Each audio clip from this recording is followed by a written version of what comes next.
Welcome to the Freewoman Podcast, a space for all women who are ready to break free of the inauthentic life.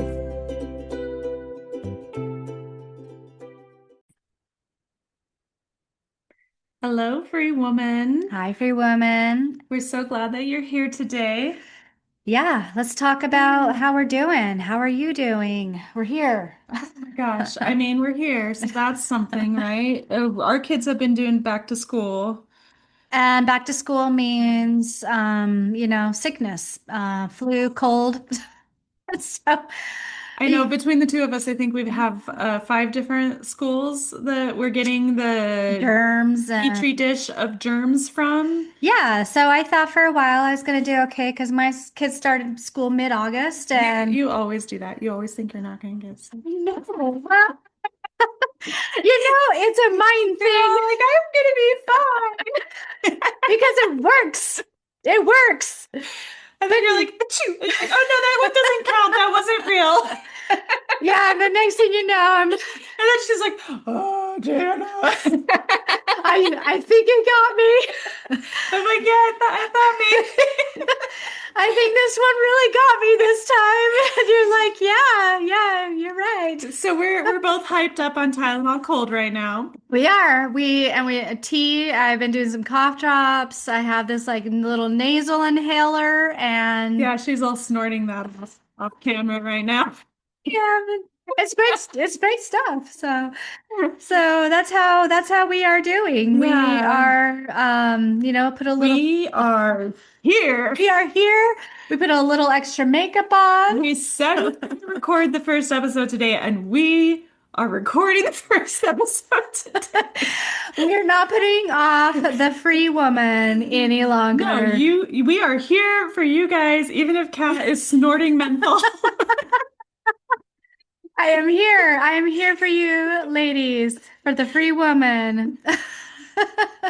So our friend reached out, well, my friend reached out to me today to talk about a problem she's going through. And immediately we were like, we need to talk about We this need to be on the recording. podcast. This needs to be recorded. She's going through a divorce, and Jane and I are both divorcees, and it's been 7 years, almost 7 years since both of us have gotten divorced. Oh my God. I know. Yeah. We did. It's like, it feels like just yesterday, and it also feels like 2,000 years ago.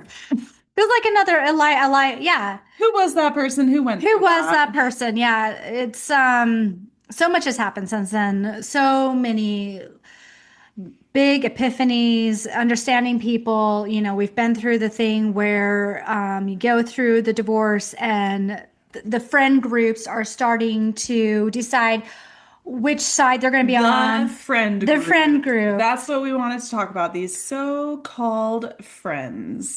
Because really the basis of the Free Woman Podcast is Kat and Jana. Our friendship. Yeah, our friendship and how we kind of found each other when we're going through the slough of the absolute pits of despair after a divorce, and you're in your custody battle and you're realizing what a toxic piece of shit you were married to. Yeah.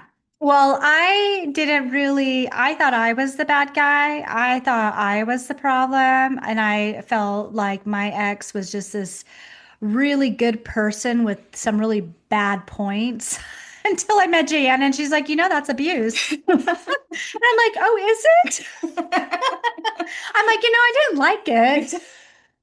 But yeah, there's, all different flavors of abuse. And it's very common for the victim to think that they are the bad guy because they have spent so much time being gaslit by their abuser. And undermined, and just put down. I mean, my story kind of begins at birth. So, the put downs, the abuse.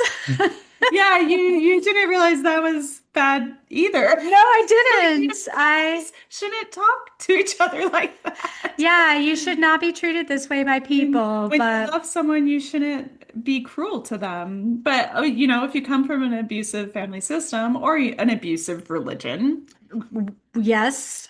or Check, check, check. whatever it is, you kind of equate love with abuse. Yeah, absolutely. And then it's really unfortunate as start to stand up for yourself, step away from maybe an abusive marriage.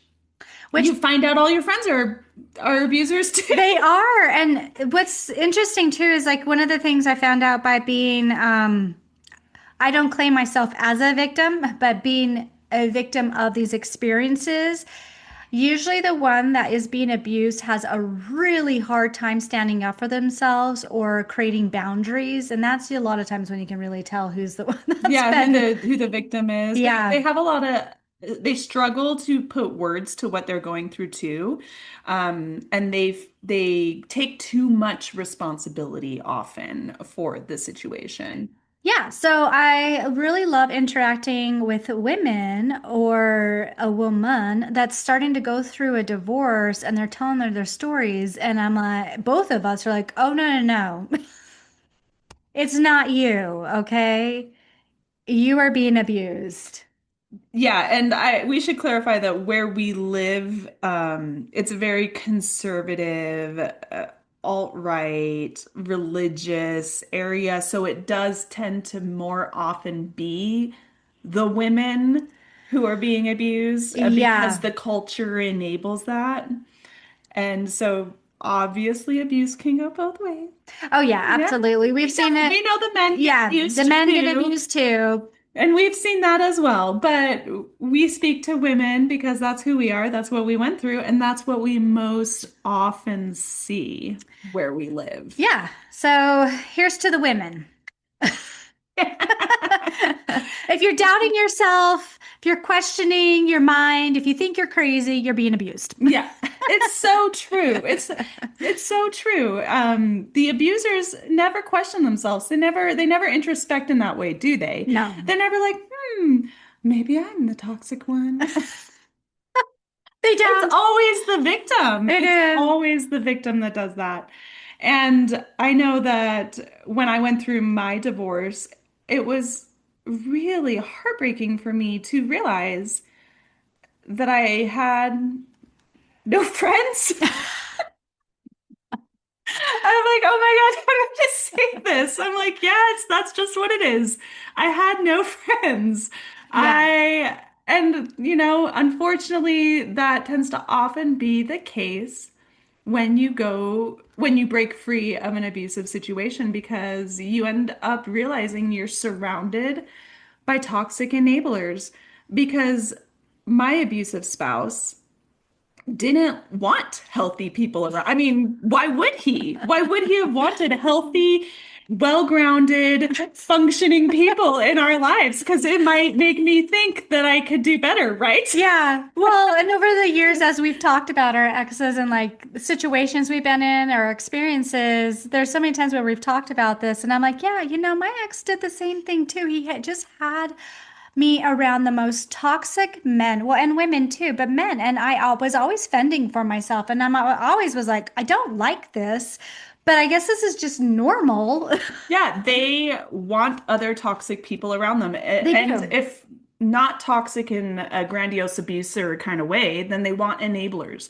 They want doormats. They want people that are easily manipulated, easily guilted or shamed or kind of like a snake oil Yeah. salesman. They're not going to go hang out with the scientist in the No, community, right? They're no. going to go hang out with the gullible I mean, people. well, let's take it like we are I mean, I consider us healthy. We will We enable each other in that. we will. We're not just going to want to go hang out with some toxic, narcissistic person because it's going to make us, feel uncomfortable and it's not going to elevate us in Here, any way. here's something really sad is that the more you heal yourself, the fewer people that you Yeah. find that you can be very intimate friends with. It's true. Yeah, the circle's gone pretty What's small. I smaller? think I can count on one hand now how many friends I have. And it used to be a lot more. But yeah, so what I was going to say is like, because, when you're like, we don't want to just hang out with like someone that makes us feel uncomfortable. If they're like toxic, they're making you feel a certain way. It's the same way with an unhealthy person. They don't want to hang out with someone that's going to bring to light their cruelty and their Or even just exist as a well-functioning, well-adjusted person yeah, next to them.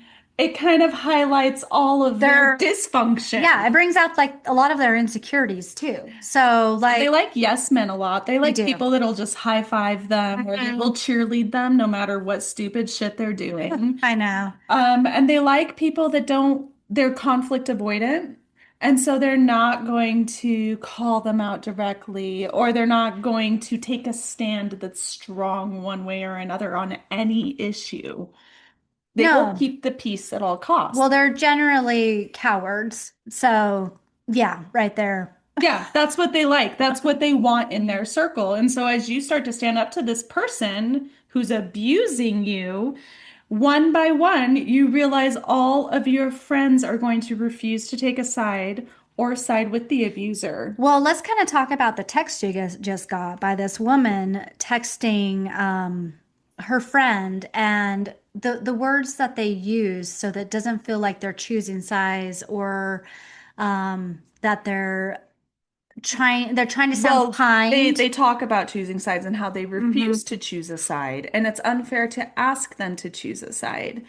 And it sort of flips it around on you. So as a victim who's trying to get their story heard, you become the bad guy. You become the source of drama You're becoming too much. because you're saying this person, this man, he abused me psychologically, financially, emotionally. He cheated on me. He lied to me. He lied about me. Like when you try to tell these very hurtful, deep things to someone you think is a friend, they then say, stop making drama. Hmm. I am friends with both of you. As if this is you both have some things you need to work on kind of situation versus I am being abused.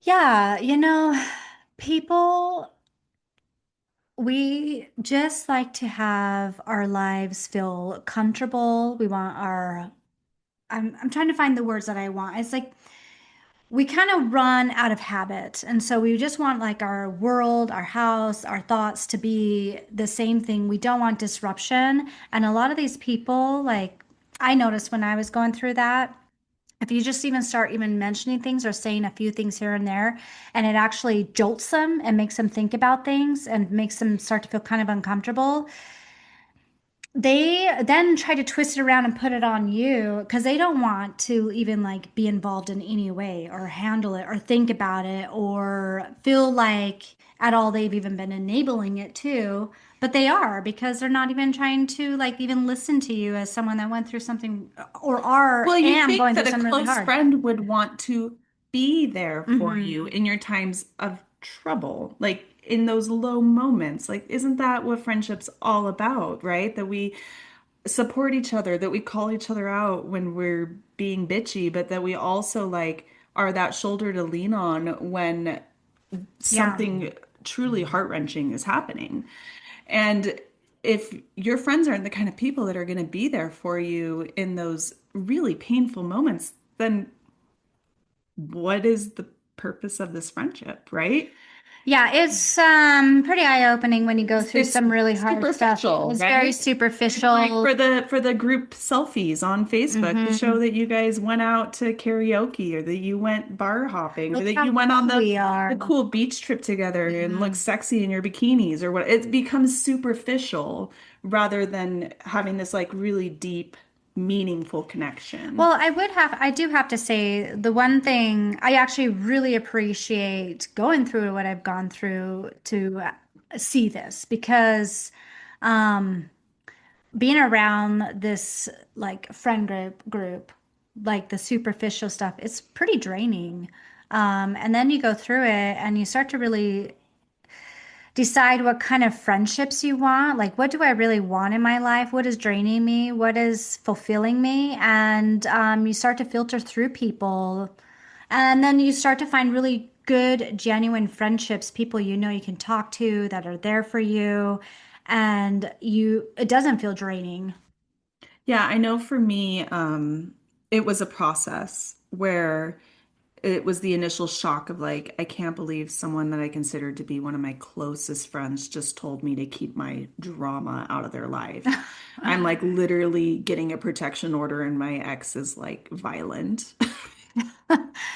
Oh, Yeah. that was too much drama for you, you know?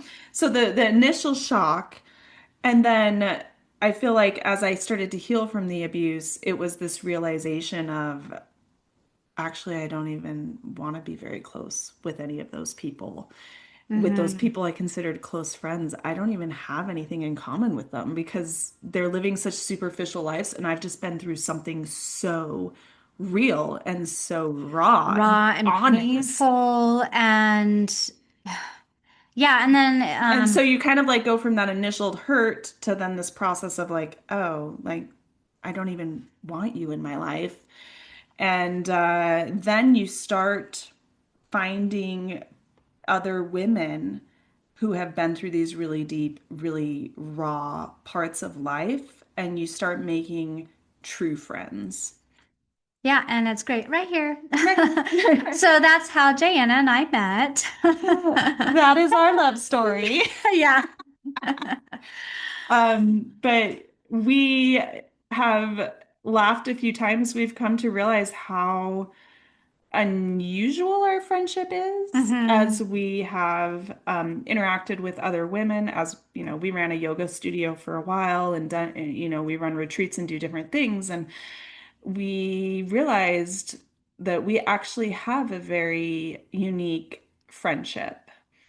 And we've also realized that this kind of intimacy, platonic love, is very much craved by women. It is. But I don't think women, what I have experienced by, um, us running the yoga studio or just being around in different groups from the retreats we run and stuff, I don't think women really know. They want this, but I don't think they really know what healthy friendship looks like or what that is. Yeah, and I mean, once again, we can't speak for everywhere. We can just speak for Right. where we're at. And we live in an area that is very patriarchal, that is very much like still misogynistic, still men have all the power, very Women conservative, submit to the proud husband.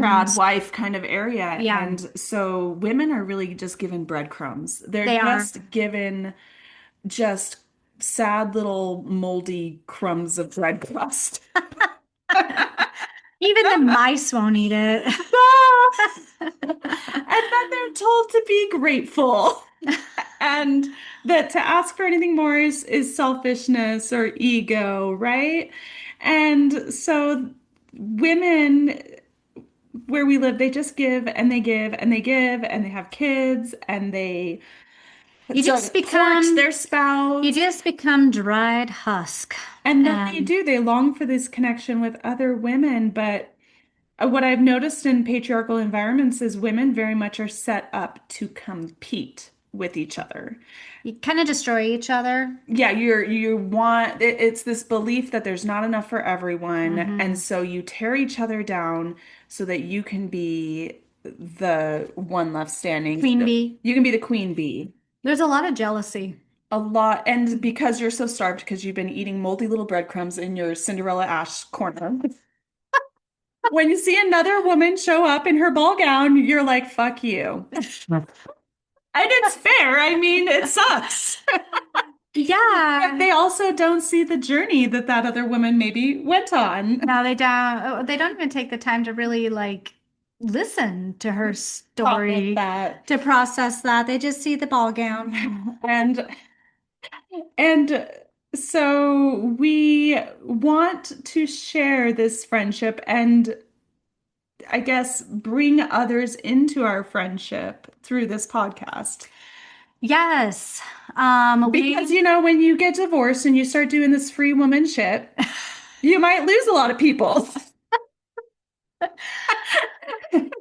Yeah, well, you might lose a lot of people, or you may have a hard time trusting those that are around you. And maybe you're in the space right now where you're trying to like decide, okay, are these friendships healthy for me? For me, the word that comes up a lot for me is, do I feel safe?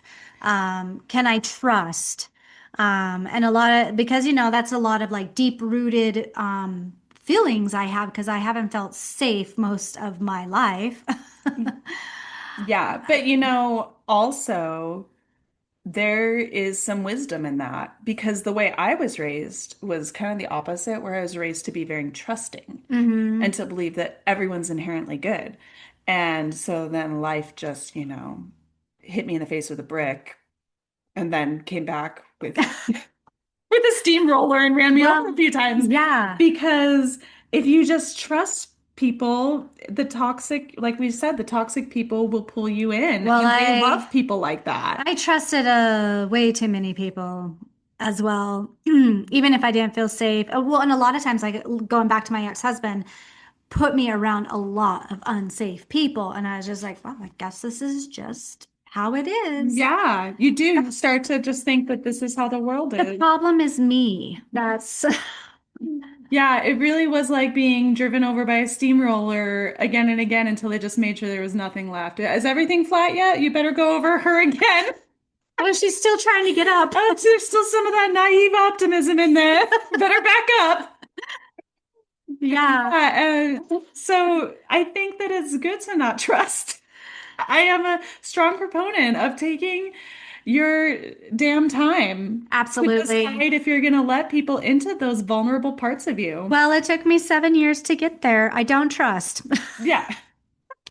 Yeah, and same. I mean, I guess it took me my 13-year marriage and then all of the betrayal after the marriage, like during the divorce and Yeah, loss of friend, and just realizing it really shows you people's true it colors. does. And it's so deeply disappointing. Well, I think I trusted still after my divorce, but the last 2 years of well, maybe three now. I don't know. It's all a big mesh, the time, It's but been a rough few it's years. been a rough few years.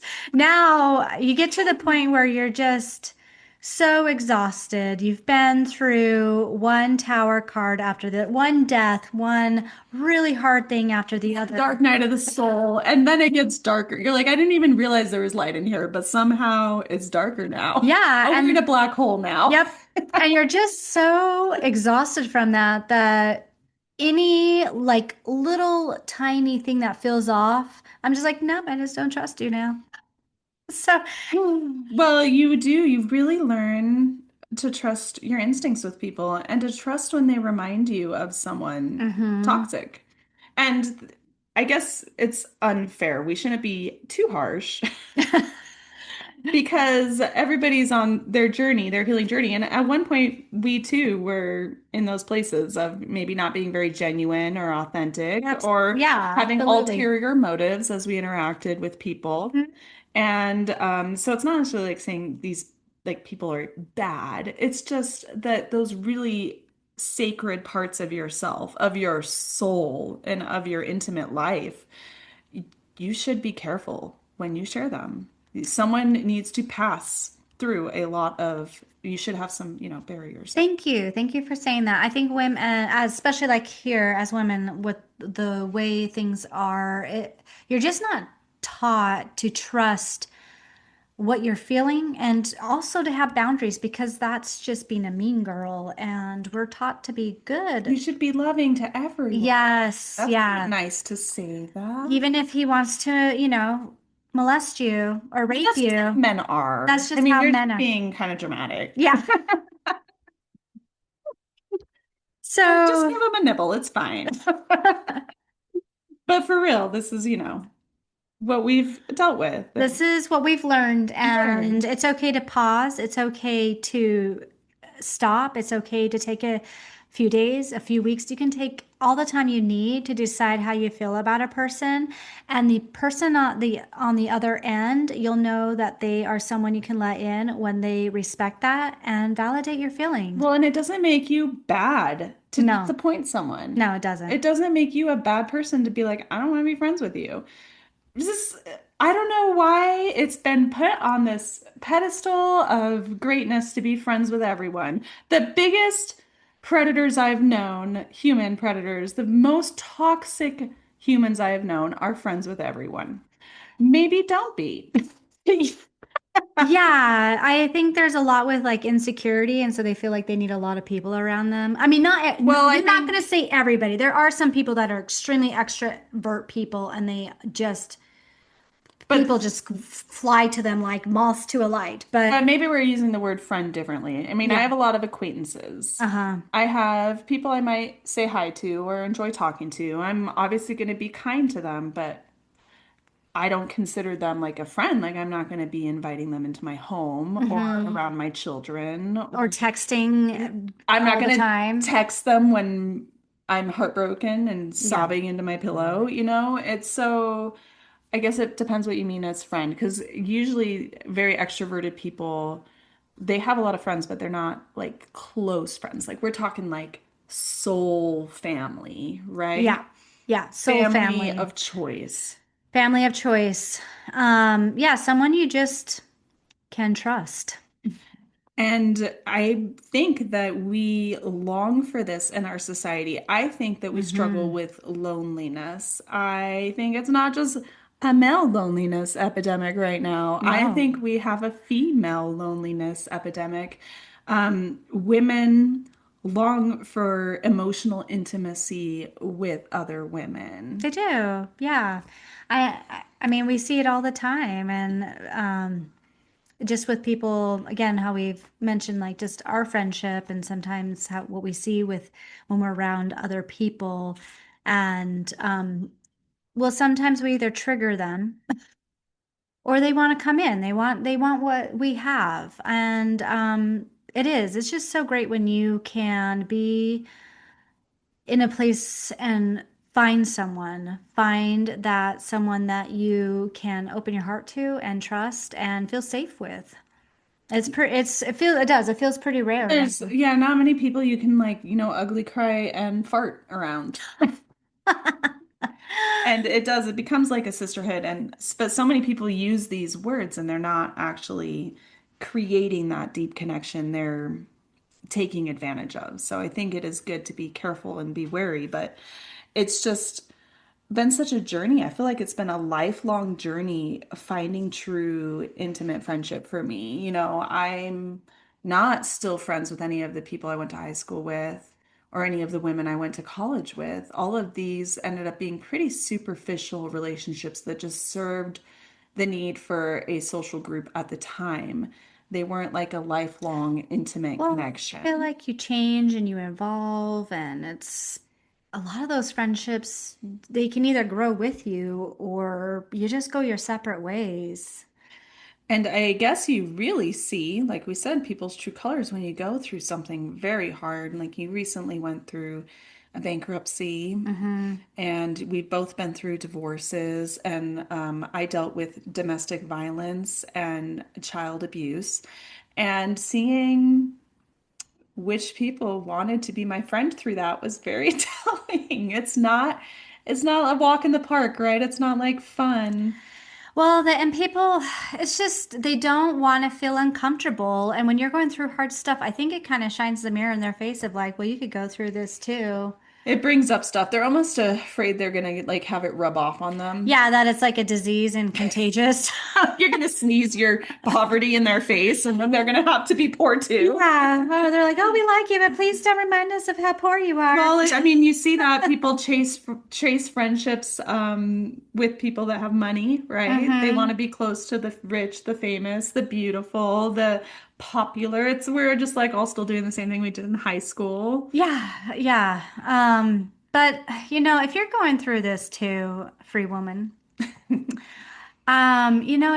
just pause, just stop. I mean, if you feel like a group of friends you've been with, if you're going through something really hard, just trust what you're feeling and Just Trust yourself. trust yourself. And I mean, it really is. I mean, for me, I think going through really hard stuff, the best thing that came out of that is I learned to become my own best friend.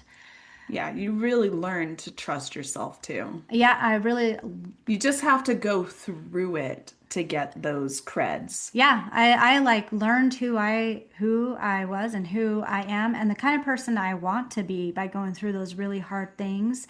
But obviously going through really hard stuff too, it opened my eyes and made me see like maybe the times I wasn't there for someone as well and how it made me feel uncomfortable. And I felt, I had little talks with myself and I'm like, I feel really bad that I didn't handle it this way or that way, but that was like immature me. Yeah. So now going through this stuff, I feel like I can actually talk to a woman about this, going through it because I'm like, I see you, I understand. What can I do? Is there anything I can do? Do you want me to do I just need to listen to you? Even just being in like fully present for them is something you can do because sometimes that's all I need. I just need someone to know, I'm going through some really hard stuff. You just like actually listening to me feels like you care. Right. Well, and you kind of have to almost go through those hard moments to really find those deep connections.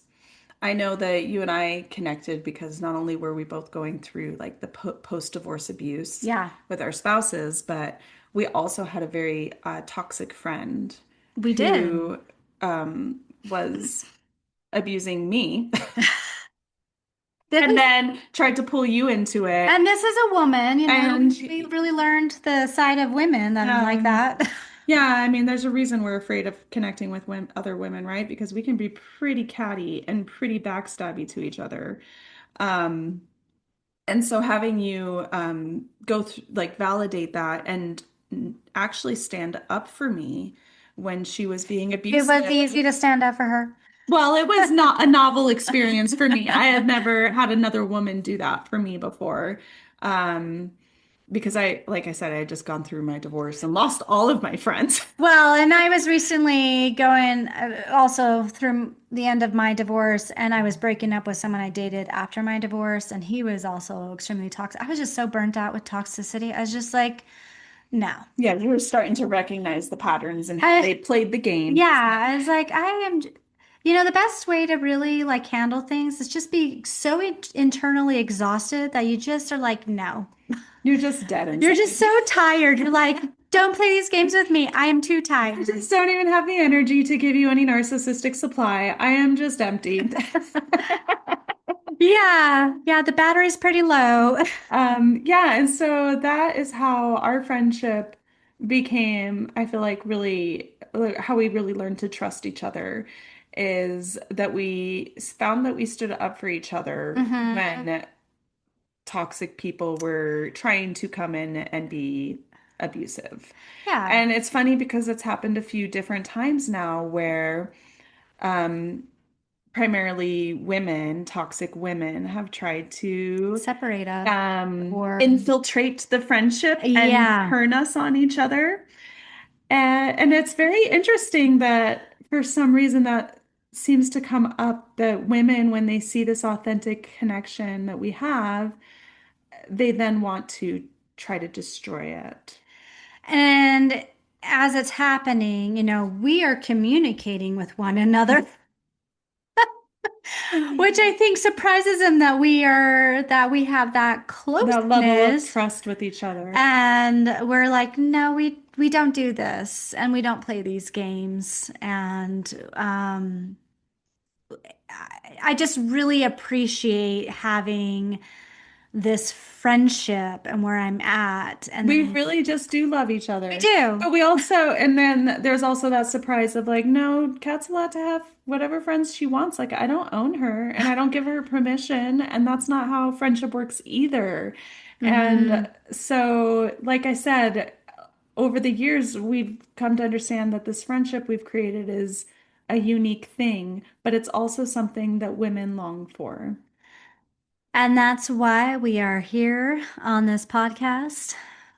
We're inviting you in. We want you to be part of this connection, part of this friendship, because women need this. If we're going to set ourselves free, if we are going to step out of our toxic patterns, we need each other and we need safety and vulnerability with each other. Yeah, bringing a group of healthy women together, man, you can do a lot. And it really terrifies the men. It does. There's a reason the patriarchy has worked to turn women against each other, to create this Hmm. cattiness, to create this competition, to create the scarcity, Yeah. to feed us these moldy breadcrumbs. And it's because when we have each other's back, there's nothing that we can't do. Yeah, we're pretty fucking amazing. We are powerful. Yeah, we are. And we have found this with each other because over these past few years, we've had to go through some really hard things. I mean, not only did we open a business and then close a business, Kat went through a bankruptcy and Almost near homelessness if I didn't have this amazing human being next to me and invite me into her basement. yeah, and then we've also dealt with some really heartbreaking stuff with our children. Yes. And And then we still have to interact with our exes because, co-parent. unfortunately, we have to co-parent. And I mean, that's just like a few of And the then not to, things. mention childhood trauma that's Yeah. been coming up and processed. And it's been a whirlwind. Like, what? I don't know if this has been going on in your life, but what the hell? Like, what has Yeah. been going on these last 5 years? Yeah. It's Because honestly, COVID was the least of the things that happened. yeah, COVID felt kind of easy. I was like, oh, this is a nice little vacation. I know it wasn't that for everyone else, but Hmm. it's just been like a one life-changing catastrophe after another. And, Yeah. we've been riding the waves, but we've discovered having this very authentic, genuine friendship has helped our resilience, has helped us be able to laugh. Because, Well, we need something. I mean, otherwise you're going to cry. And we did plenty of crying too. We And did a sometimes lot of at crying. the same time. Yeah. There'd, And there'd be times I'm down in my little bedroom downstairs and Jana'd be upstairs and we'd be texting and I'm like, I'm just letting it out right now. She's like, me too. yeah, I Uh, thought maybe so. I thought I felt you. Thought that might be what you were doing. But also just because like man, some of the heavy things, it's like, and then the world is just crumbling outside too. Like not even just our personal worlds, Yeah, but it's pretty the scary right now. political world, the what do you say, world at large. Hmm. All of the many wars and genocides and economies that are just in the toilet and terror. It's just like, and so what are you gonna do? I mean, you just have to laugh sometimes. It's just so heavy. Well, I think what I have learned, one of the many things I've learned through all of this is like, you know, life does it. Wow, it throws things at you that's really difficult. And it feels like the external world can almost take everything from you, but it cannot take the thing that's inside you, this soul, this I don't know, sometimes for me it's like this like flame. But also it's a choice to have that joy and that laughter because I think that's how humans have survived. Laughter feels like rebellion. It It's is. like you are not going to. Sure, take my home, take my kids, take the food. I mean, food's important. I kind of, you can take everything, but you cannot take this thing inside me and that's going to choose.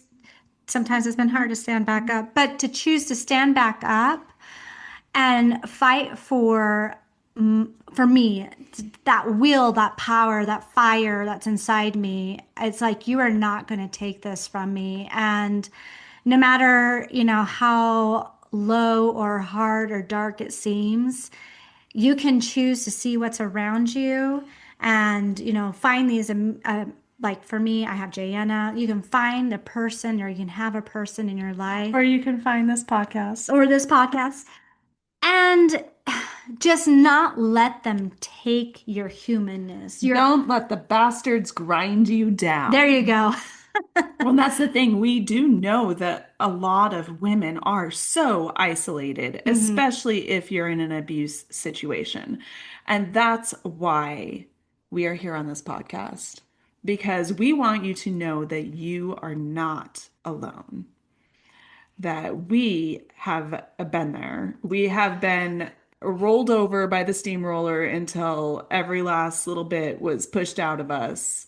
Yeah, I'm surprised we're even sitting here right now. It's kind of a miraculous. It's like, wow.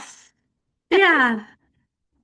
But, that's what they want. They just want you to quit. They want you to give up. They want you to let them have the power. And To just become that doormat that they can just. I remember at one point when things were feeling pretty dark, I was like, man, I feel like I'm at the bottom of an outhouse toilet and everyone's just taking their turn. And I'm just yeah, like, okay, it's fine. yeah. You too. Okay.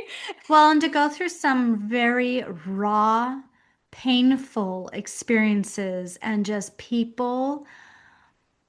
I mean, ev there is enough resources for someone to not be homeless, starving, and the children as well. But we act like there's not, and people just keep walking by. And to be in that situation where, Everyone's just guarding their little pile of nuts for winter, and yeah, you're just dead on the side of the road. and you're like, I'm sorry, I Like, could you won't die more quietly because you're making me feel bad about my pile of nuts? feel uncomfortable. And I'm sorry. Yeah, it's very raw to go through that. And if you are going through that, or you're afraid you are going to go through that, yeah, it is. It's scary, but just know that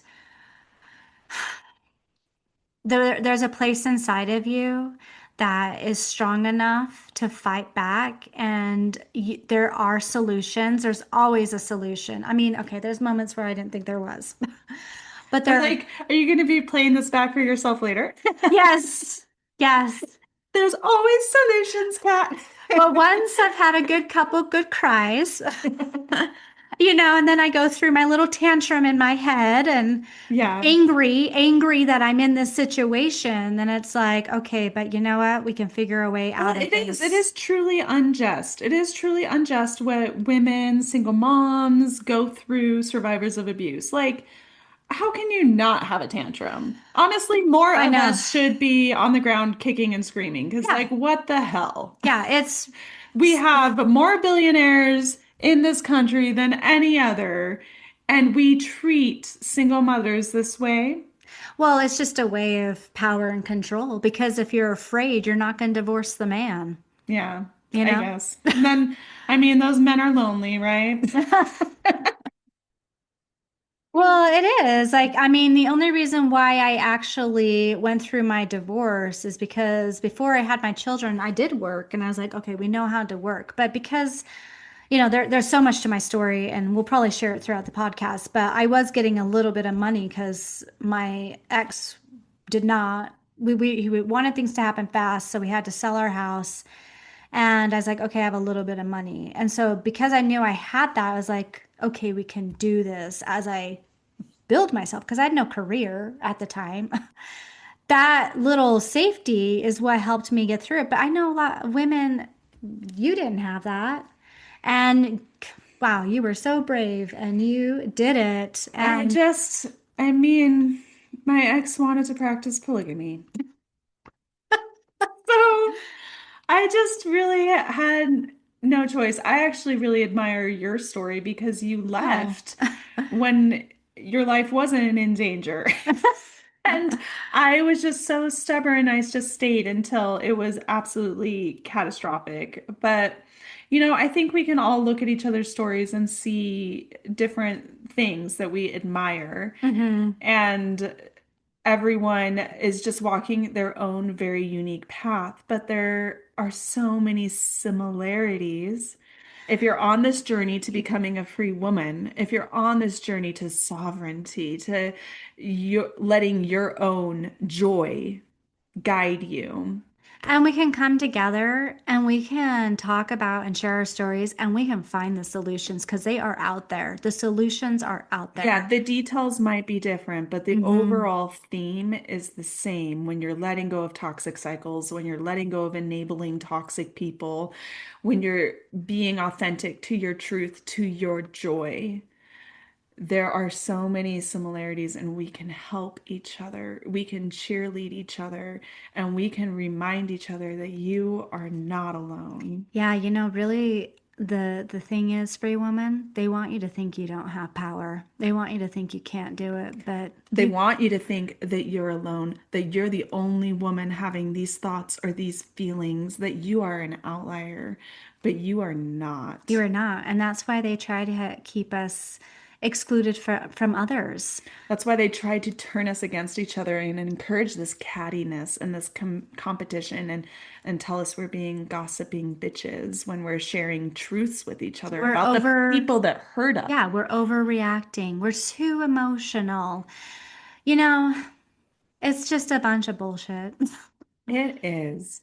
So we hope that you will join us here on the Free Women Podcast every week and that you will create this community with us and that you will join in this energy of setting each other free, setting other women free. We are not alone. We are not. And we are here and we are going to share our experiences and we are going to do whatever we can to fight the fight. Don't let the bastards grind you down. Remember to like and subscribe.